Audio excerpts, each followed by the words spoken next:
Hello there. The journalist and presenter, as well as author, our colleague, George Alagiah, has died.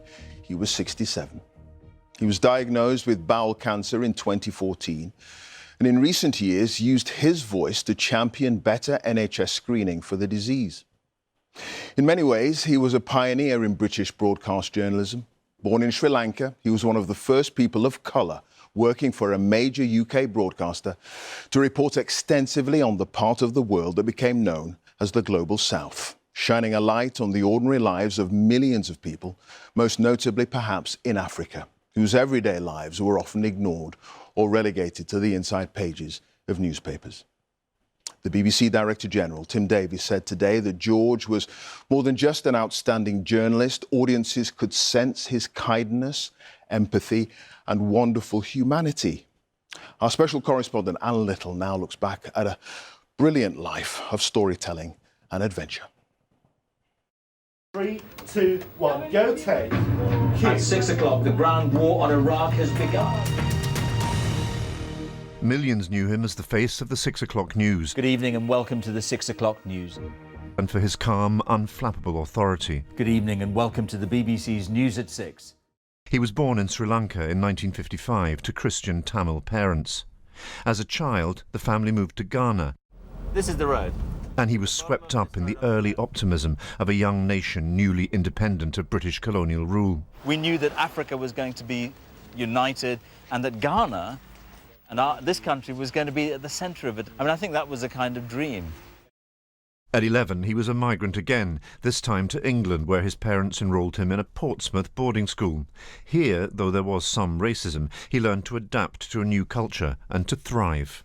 Born in Sri Lanka. At Durham University, he met his wife, Frances. Anything like that. I think when we got married, we were aware of a sort of meeting of cultures. You can see that in the wedding photos. We've got 2 sons, Adam and Matthew. In a turbulent and often dangerous working life, she and their 2 boys were the still and unwavering centre of his existence, his solid ground. And welcome to the Rainbow Nation. For just over a year now, South Africa has been my base as the BBC's Africa correspondent. I knew George as a foreign correspondent. We worked together in Africa, the continent whose fate ran through his life like a thread through cloth. So this is your house, eh? Oh, it's nice. It's nice. I thought of him as a kind of mentor. I was inspired by his example. He was brave, calm, and kind. Okay, you get the water from here and do that. I admired his gift for reaching into the hearts of those caught up in war or natural disaster, winning their trust even at the worst moments of their lives. In a refugee camp in eastern Zaire, hundreds were dying every day of preventable illness. I asked her what she wanted from life. A job, she said, so I can look after little Petty. In Somalia, he met a woman whose 10-year-old daughter had just died. His own children were about the same age. It seemed wrong to be there at what should have been a moment of private grief.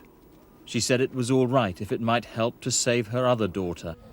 I haven't the heart to count, and it doesn't really matter. There were moments when he crossed the line between merely witnessing and actively intervening in the pain of others.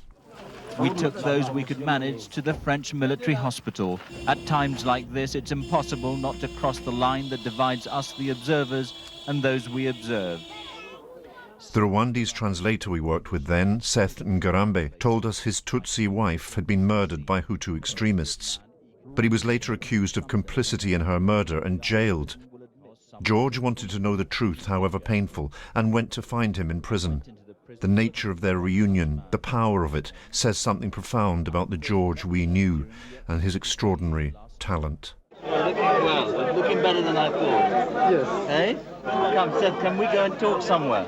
Diamond, it's wonderful. He even charmed men at the heart of Sierra Leone's normally secretive diamond trading business. Look, this is the biggest you've seen all day. Yeah. The world of the so-called blood diamond. This is something to write home about. No, this is about $2,000, $2,500. So you're in the clear. In Ghana, he went back to his old school. Somewhere in here is me. Go on. Yes? Well done. He would later say that he was destined to spend his adult life in Africa dispelling the dream he had nurtured so carefully as a child. He was in Johannesburg in the Mandela years, a time of bright promise. Mandela, in his 70s, was about to remarry. And now, sir, the future, you're a man in love? It is a wonderful moment for me, as anybody else, to be in love. When he returned to the UK, he brought to the studio a wealth of wisdom and experience gathered over years on the road. Though in the seconds before his first 6 o'clock news, there was some trepidation. At 6 o'clock, these are tonight's top stories.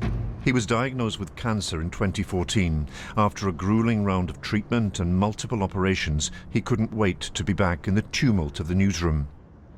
He was deeply moved by messages of support and affection sent in by countless viewers he'd never meet. And on his first day back, made this small concession. And I just want to say it's good to be back with you. That's all. Off-screen, George was funny, clever, a generous and confiding friend, and full of energetic hope. There was something infectious about his optimism. You always walked away from time with George feeling better about the human race and the world in general. And that's the BBC's News at 6. The migrant boy whose family left Sri Lanka with nothing found his home in a changing Britain, and he took this country to his heart. It's goodbye. The news continues, though, here on BBC One. I watched George for years up close and thought this of him, that people wanted to tell him their story because in his journalism they saw the outstretched hand of a shared humanity and of solidarity. The journalist, presenter and writer George Alagiah, who's died at the age of 67. On a personal note, George touched all of us here in the newsroom with his kindness and generosity, his warmth and good humour. We loved him here at BBC News, and I loved him as a mentor, colleague and friend. His spirit, strength and courage in the later years of his life are something his family can be so proud of. Journalism has lost a giant.